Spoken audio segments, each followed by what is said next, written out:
Hello, everyone. Welcome to Room for Growth, and excited to have you join us today. Billy is in Iceland. I think we talked about that on a previous episode. So at some point, we'll have to ask her about her experiences. But today, we're joined by one of our WillowTree team members, Rebecca O'Connor. And I was thinking as we look back at some of the guests that we've had on the podcast from some of our amazing client partners and from other brands that are doing really cool things. It's easy to forget that, I work alongside some people that are really talented, and it's really mind-blowing, the multiple skills that people have and the different experiences that people have working with brands that are well-known, international brands. And that's exactly what we're going to talk to Rebecca about. And so had a recent experience with her on a project where I walked away thinking, wow, she really knows her stuff when it comes to CRM, and she is really in the weeds. So somebody we have to pull onto the podcast, because I have a sense the types of things that she's addressing and handling are things that our listeners, marketers, are dealing with every day. And so excited to share Rebecca with you and talk a little bit about her experiences and get into the weeds of the CRM landscape a bit.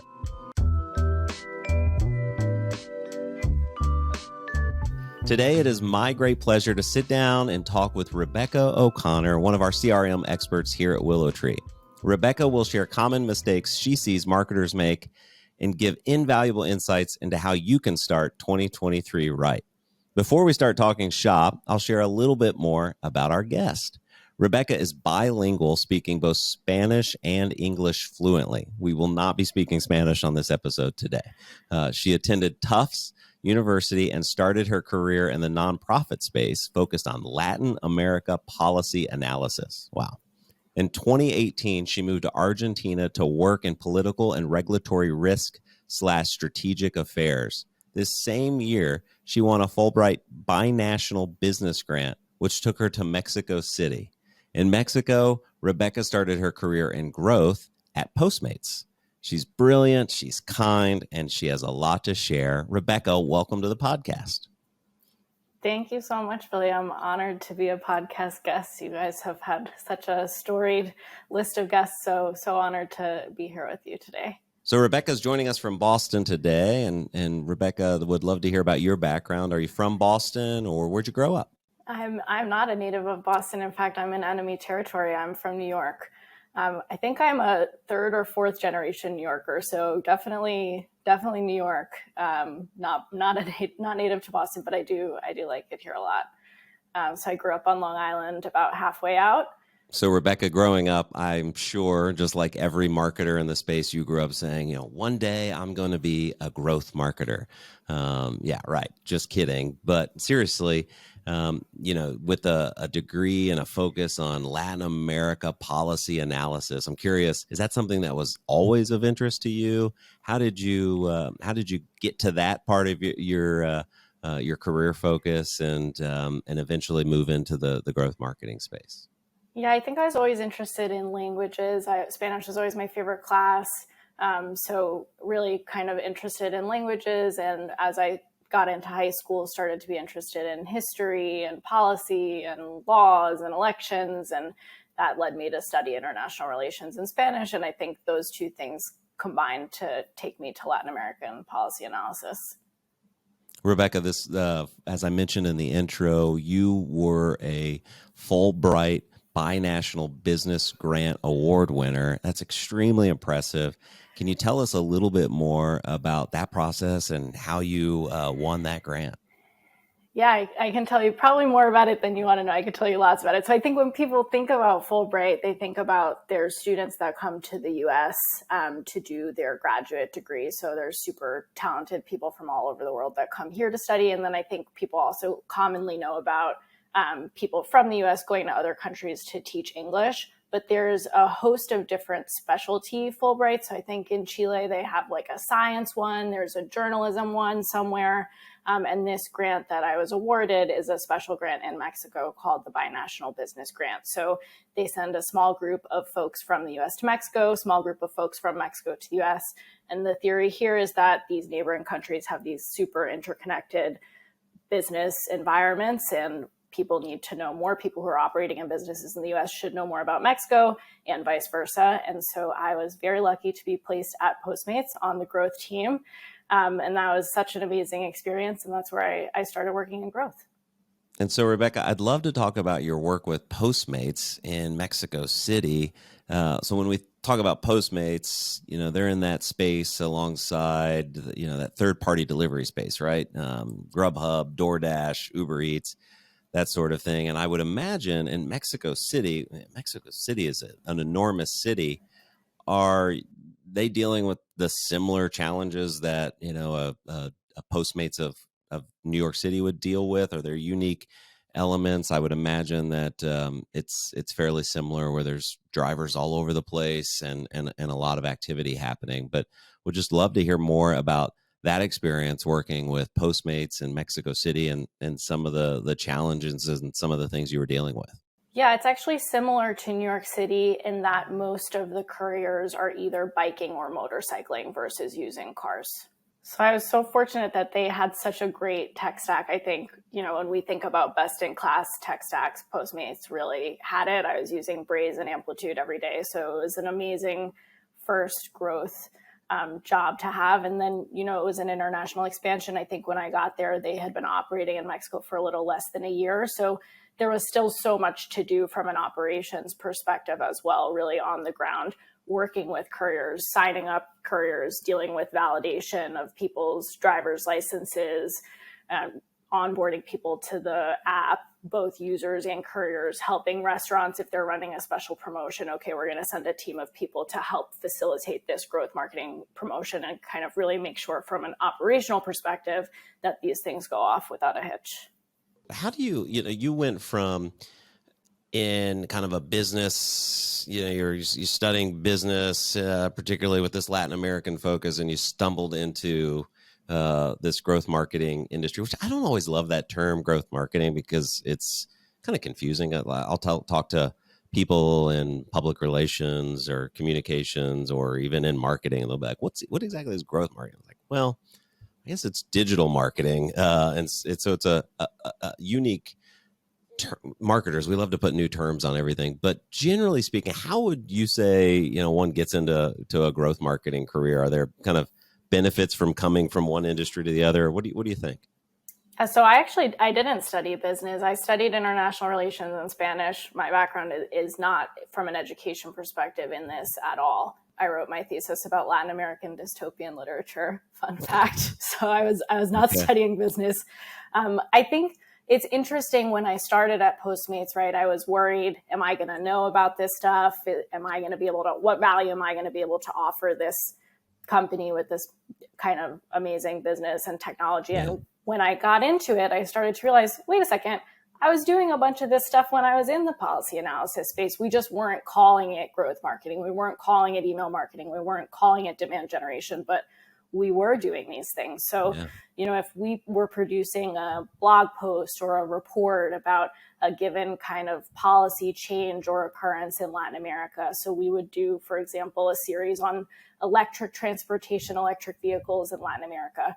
We would be writing these blog posts and reports. We would be emailing these out. We would be thinking, okay, who's the list of people who's specifically interested in energy program content versus, okay, this person is a policymaker focused on education, so we only are going to send them publications about education, or they're only interested in immigration, or they're interested in Latin America as a whole. So, we weren't thinking about this from a segmentation and preference center perspective, but we were doing this segmentation and we were doing email marketing, granted, which with much worse software. And I'm not going to tell you how we were doing it in a very manual and bad way from a growth marketing perspective, but we were kind of doing a lot of this stuff. We're having a webinar that, for us was a policy analysis event, but this was a way that we got new subscribers. It was a demand generation event. we just weren't calling it that. And, Right. we were going into Google Analytics and saying, okay, which of our efforts is driving the most traffic to this research? So for us, it was more about the research and the product and the conversations and the policy analysis. But of course, if you create that, you don't want it to live in a vacuum. You have to get it to the right people. Yeah. Yeah.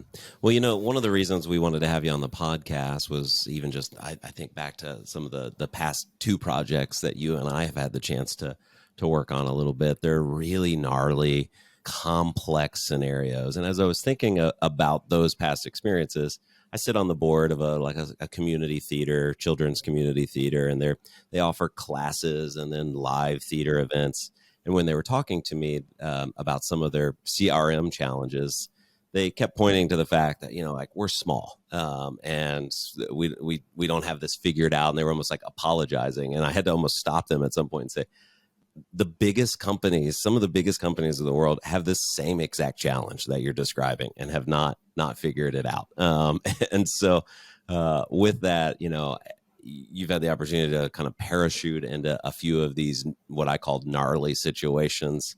What are some of the common mistakes that you see brands making, particularly when it comes to CRM? Yeah, I love that you bring up the community theater because I think there's so many opportunities to leverage these growth marketing principles in other areas. I live in an apartment on top of a restaurant, and they send out a newsletter, and it's a fantastic newsletter. And when I go into the restaurant, I always tell them, you guys are doing a great job with your emails. They look so good. The local library does a great job with their email newsletter. There's room to apply this kind of growth marketing thinking in non-tech and non-large company spaces. And there's room to really make an impact for your users or your constituents. Yeah.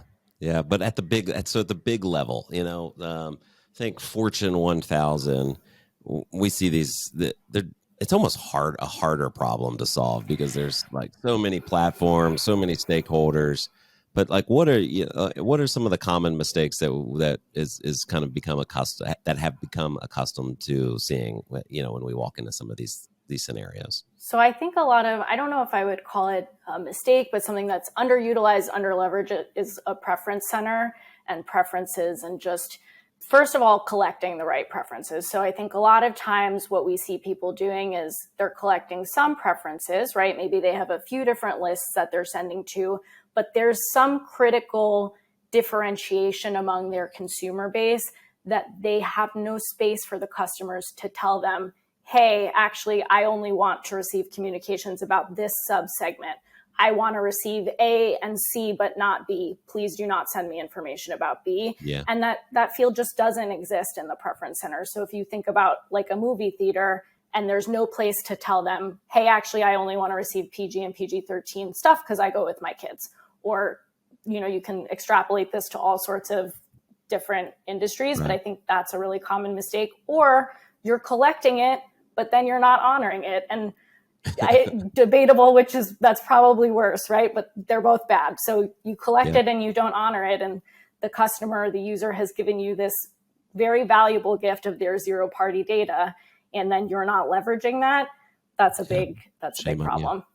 Yeah, it seems like a lot of brands, particularly in email, or I think this is specific to email, the preference center kind of opportunity only comes up at unsubscribe. And so it's like I've hit that moment where I'm like, all right, enough of the emails every day. I'm going to unsubscribe. And then it's like, hey, we have other options that are of it. Do you only want to hear about new products? Or, and I feel like that's way too late. At that point, you're just like, you've already committed to like, no, I'm sick of these things. And but when I think of the best preference centers, the immediately comes to mind are like the streaming and professional sports teams are the ones that I always go to. Am I missing? Have you seen other good preference center examples in other industries or verticals that pop in your head?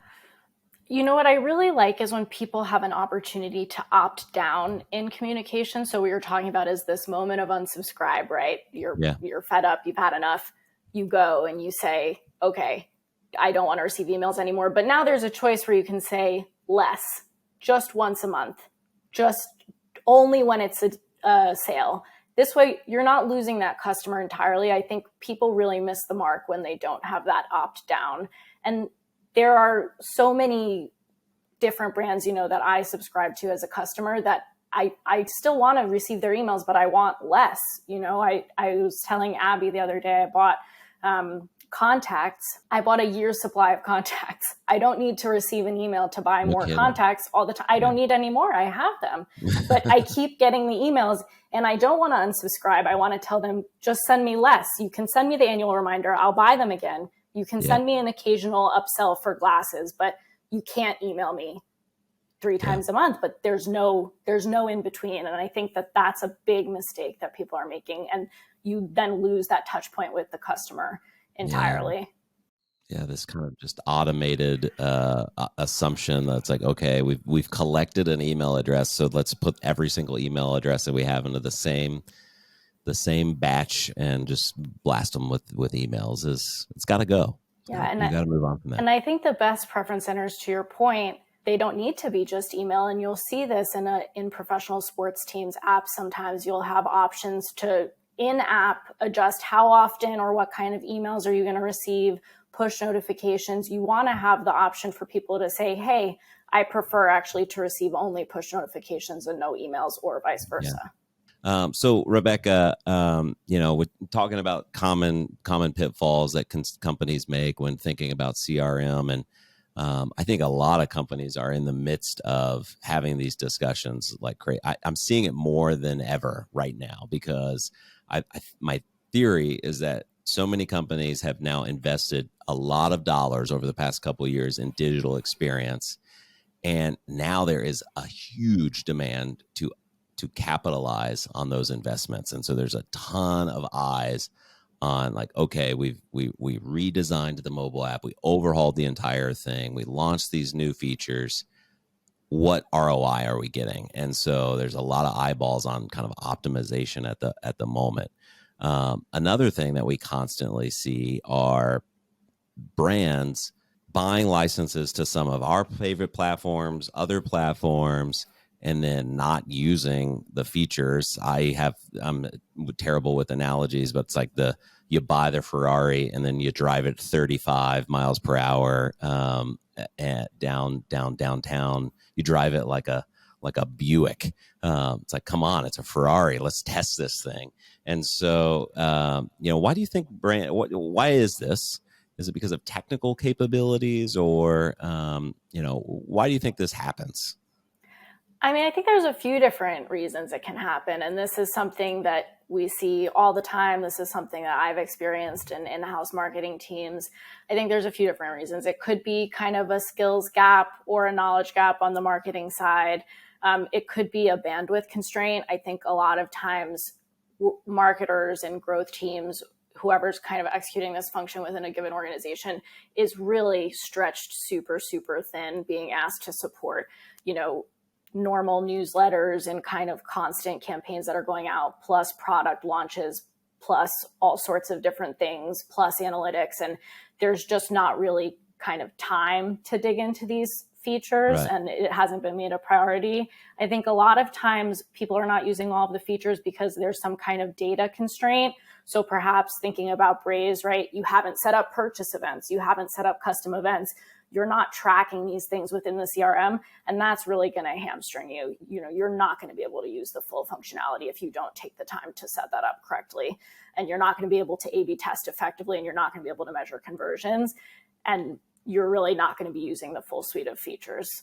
But I would say something that I love about WillowTree, in fact, probably my favorite part of working here, is that we, the growth team, are constantly looking at these new features and thinking about how can we leverage these with our clients. So there's someone on the growth team. Every time Braze does a product webinar release, she hosts a watch party. We all watch together. We talk about how are we going to leverage these features for our clients. And I kid you not, within a week, people are doing it. It's unbelievable the speed with which these features are released. And there are people on the growth team using them, constantly floored by our colleagues on the growth team. Yeah, that's awesome. I'd like geeks about the space would be an understatement for sure. We're in a we're in a amazing time where these great platforms that we love to leverage are only getting better at every quarterly release. It's super exciting. With that, talk to me a little bit of something that's been, you've hinted at it a couple times during our conversation, but real-time data availability and segment creation. Like segment creation is something that is kind of a hot topic in client discussions with us. But I know that's something that you're super passionate about. Can you talk a little more about that? Yeah, absolutely. So, I mean, this goes back to the kind of custom events and the purchase events and having that data available to you in your CRM, either directly or via your CDP. You really want to have this real-time data available so that you can create, and the marketing team is empowered to create the segments in platform or in the CDP and push them down to your CRM, to paid social, to all of the different downstream platforms that you're going to need it in. When you have to, as the marketer, go to your data analytics team and ask them, can you please make me this list? Or you yourself maybe are writing a query to pull these people. That shouldn't be happening, right? Yeah. That information has to be available to you in your CRM from an operational efficiency standpoint and from an accuracy of your list standpoint. I mean, imagine that you wrote a SQL query to pull who had an abandoned cart. Is that going to be relevant by the time you get this email out the door? You shouldn't be doing that. That's just a red flag when you see that happening at your organization. We need to take a pause and we need to really examine what is the strategy, what is the process here. We need to dig into this. And there's a lot, we see this all the time, people sending lists around. This is super common, but that's an opportunity to really make some change at your organization and make an investment to do things in a more efficient way. Yeah, I always am kind of at odds when talking to clients about CRM and CDP, these really great new technical tools that we know brands are investing in and need to have. And the barrier to that is so many brands look at it as like a one-time investment. Like we just got to stand this thing up and then we'll have all of the capabilities. And the reality is, there's heavy lifting that needs to be done to kind of build the foundation and create that initial opportunity. But it's not a one and done at all. And there's ongoing technical needs. And again, back to bad analogies, I have thrown so many bad analogies into the marketplace when trying to explain this, but said simply, like, this is something that you will have to continue to invest in, both from a technical side and from an ongoing kind of marketing talent optimization side. And that is a message that is getting lost sometimes, where it's like, okay, how do we stand this thing that you say we need up? And then when can we start expecting results from it? And sure, that's a fair question, but that this ongoing enhancement thing is something that I think is a message that I'm starting to put out there more often, and it makes me sad because sometimes it crushes the dreams of what these platforms have to offer. But so yeah, I don't know if you agree or if there's kind of other ideas that you have around that. Yeah, I mean, I definitely agree. I don't think people should be discouraged by the fact that it's an ongoing investment. Really, it's something that's exciting, right? These platforms, as we're talking about, are constantly evolving, constantly creating new features. I would say you make this upfront investment, right? You create a plan, you create your priority campaigns, your priority journeys that you want customers to have. You set up those campaigns, and hopefully a bunch of those campaigns are triggered and they're automated and you can leave them alone and move on to the next set of campaigns that you want to run. But I would encourage people to think of it a little bit like a product roadmap, right? Okay, sure. In Q2, we're going to start doing this kind of triggered campaign, and we don't have this custom event available in Braze. So we're going to ask our colleagues on the dev team to create this. We're going to set this up, and we have on the email side, we're working on creative, we're working on getting the canvas set up. Think of it like a product roadmap, and don't be discouraged, but think of it like developing any new feature or new experience for your customers. Yeah, Domino's Pizzas they were famous. This might have been 10 years. Within the last 10 years, they were kind of shocked the market when I think one of their executives said, we are not a pizza company. We are a technology company that sells pizza.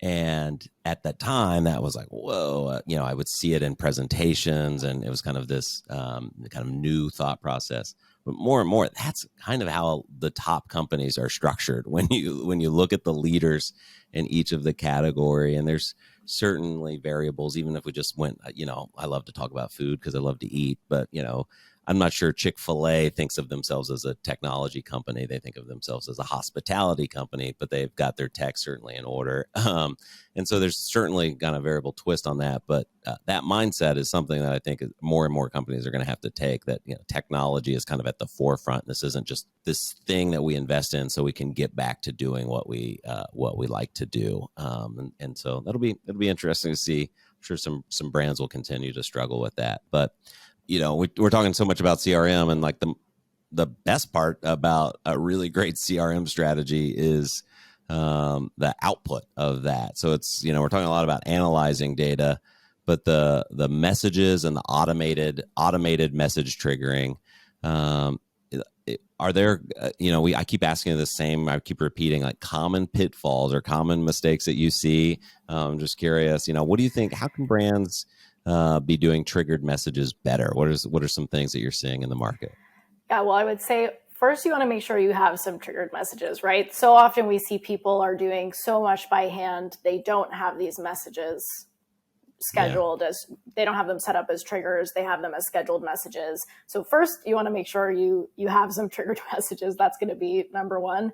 You want to make sure you have that real-time data availability, like we talked about, to trigger the message off of the appropriate change in customer status, customer event, purchase event, what have you, and make sure that that's arriving to them in real time, and not, for example, finish your sign up, but I just finished it a minute ago, or you left this in your cart. Actually, I bought it an hour ago. So that real-time data availability is going to be crucial here. And if you don't have it, again, it's just going to really limit what you can do. I'll tell you someone who does a great triggered message. I'll tell you the best triggered message I ever received. I still think about it. I've got a folder of my favorite emails. There's Nerd alert. Yeah, major. There's a DSW automated price drop email. Amazing. I needed these winter boots. We said I'm in Boston. It's freezing cold. I was in the market for some snow boots. I knew which brand of snow boot I wanted. They were super expensive. I was waffling. Should I buy them? Should I not buy them? I waited just deep enough into the winter that they went on sale. I had been browsing them. I got the price drop alert. I bought them in like 5 minutes. I was like, this has got to be a mistake. It was a huge discount. I hopped right on it, and that's a great email. Yeah, for sure. That's amazing. DSW, I'm in Columbus, Ohio, and that's where they are headquartered. They have done some really good work. They've come up a few times when brands are talking about really great loyalty messaging strategies. So, not a brand that we talk about all the time amongst the Nike and Disney and Apple that comes up all the time. We'll ask you a question about that later, but. So some of the mighty work that they're doing at DSW, well done. So when we think about, we're talking a lot about push and email and kind of these individual tactics or different channels. And this is something that Billy and I have talked about quite a few times. I think Billy at one point was like, stop siloing your messaging, stop siloing your screaming from the mountaintops. But with that, like, talk to me a little about your thoughts on email centric versus channel agnostic. Like, what's your take on this general topic? Yeah, I mean, I think to the extent possible, you want to give your customers and your users that choice, right? For them to be able to say, I prefer email, I prefer SMS, I prefer push notifications. Braze has a great feature, the intelligent channel selection. So you can select, okay, deliver this message on the channel where the user is most likely to engage. I think even better is if the customer tells you themselves, right? Because just because they opened and clicked on the email, it doesn't mean that is their preference. But that intelligent select tool is great. And customers are going to have different preferences for different brands. I get push notifications for Target all the time. I never get emails from Target. I really like that. I have the Target app. I like the Target app. The push notifications do not bother me. If I'm not interested, I don't open it. If I am interested, I do open it. And then there are times when you're going to prefer an email, like these Spotify personalized concert recommendations. These are some of my favorite emails too. Yeah. I like that in my email. I want to be able to refer back to that. I want to be able to forward that to a friend and say, let's go see whoever, at whatever date they're playing. And that for me is an email case, but maybe for someone else, they would rather a push notification. Yeah. I recently came across like an even greater sin of just like not siloing your message. I couldn't believe it. I did not know this was a thing, but brands that get caught up in what is a product push versus a marketing push. And so the discussion around, well, we'll use one platform for our product related pushes, meaning like just your classic experiential things as you're using an app. And for promotional messages, that's a marketing thing, and they get to use it over there. And I was like, oh no, this is not how you want to do it. These should all be kind of one kind of grouped, unified messaging to our consumer. So certainly gives me hope, because there's a lot of opportunity to continue to solve some of these problems for large brands. So anyways, Rebecca, awesome to talk to you today about CRM. I think we've gotten into the weeds a little bit. I'm curious, before we send you off, want to ask a couple of questions that are just maybe a little more fun, or a little less in the weeds. But you've had an interesting career, and certainly have had different opportunities across the globe. So I would imagine some very diverse experiences and advice over the years. What's the best or possibly worst career advice that you've ever received? Always so hard to say a best or worst. I would say, something that I would say, anytime someone tells you that something's going to be too hard for you to do, or you shouldn't try that, you should ignore them. So I remember in a past job I had thought of this way, that we were going to save some money in the nonprofit space. You're always trying to think of, okay, how are we going to kind of take down the budget or spend less money here, or be able to use it on something else. And I had thought of this way, we were going to leverage the software, which we already had. We had the licenses for, to save some money. And I remember a few of my colleagues telling me, no, that software is really complicated. You're not going to be able to do that. Obviously, that only made me want to do it more. I was like, not only am I going to do it, but I'm going to do it by the end of the week, because I'm so annoyed. But I think anything that you want to try, or kind of are wanting to test out, and the ability to kind of learn a new software and read the documentation and kind of teach yourself new things, you should absolutely do. And kind of don't get caught up in thinking, if someone works in another industry and they're interested in growth marketing, or works in growth marketing and are interested in another industry, whatever it is, your experiences are more applicable than you think they would be. Don't let anyone tell you that it's not relevant or not applicable. Love that. Yeah, we see. And another thing I like here at WillowTree, we'll see folks move between roles, and it's kind of a welcomed thing, where somebody will say, hey, maybe that's actually of interest to me, and that might be a direction I want to head. So I'm not getting stuck in a lane. So no, everybody always says their best career advice. So I'm glad that you shared, something on the worst side. So a little different. And then we love to ask all of our guests to talk positive trash about a brand that they love. We're talking about marketing and loyalty. You already gave kind of a hat tip to DSW. Is there a brand that, just that you love the way that they interact with you? You love the experience that you'd want to share? I mean, I can talk more about DSW. I really love DSW. You like shoes? I don't actually go to DSW very often, which kind of says a lot about how great of a job they're doing, that they occupy this space in my mind, even though I go like once a year. I love their emails. I love the experience in store. I think they do a great job with the rewards and the loyalty program. Yeah. They have, I love this, you can bring in an old pair of shoes and they'll give you reward credit. I think it's like a $5 coupon if you bring in old shoes that are either to donate or recycle. And that kind of plays on this, emotional experience, right? Like, okay, I feel like the sustainability component is covered. I don't feel bad about buying new shoes because I brought in my old shoes, and you kind of are able to dispose of them in a responsible way. So I love DSW. They get aggressive with their offers too.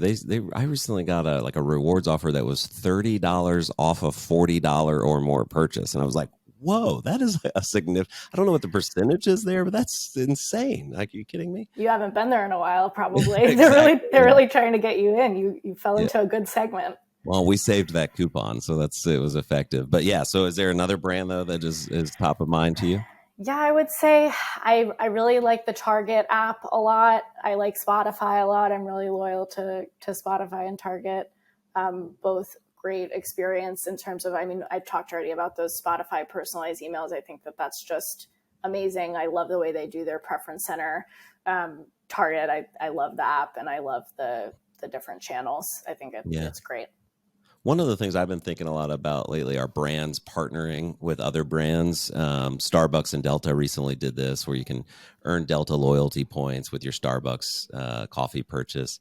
What you mentioned earlier, the Spotify concert recommendations, do you know, do they have a brand partner for that, to where you can actually purchase tickets to that show? Is that part of it? Yes, I do think that they have like affiliate links in there. So if you land on the Ticketmaster or the AXS or whatever it is page, I think Spotify is getting a commission on those. All right. Yeah, I figured that they're well ahead of me. No surprise. But that's an awesome feature. It's like, if you're listening to this artist how many times have you saw or heard, oh, so-and-so was in town yesterday? And you're like, dang, I would have loved to have gone to that show. So that's a super convenient feature. Yeah, it's an email you look forward to, right? If it's an email or a push notification you look forward to, you're doing a good job. Heck yeah.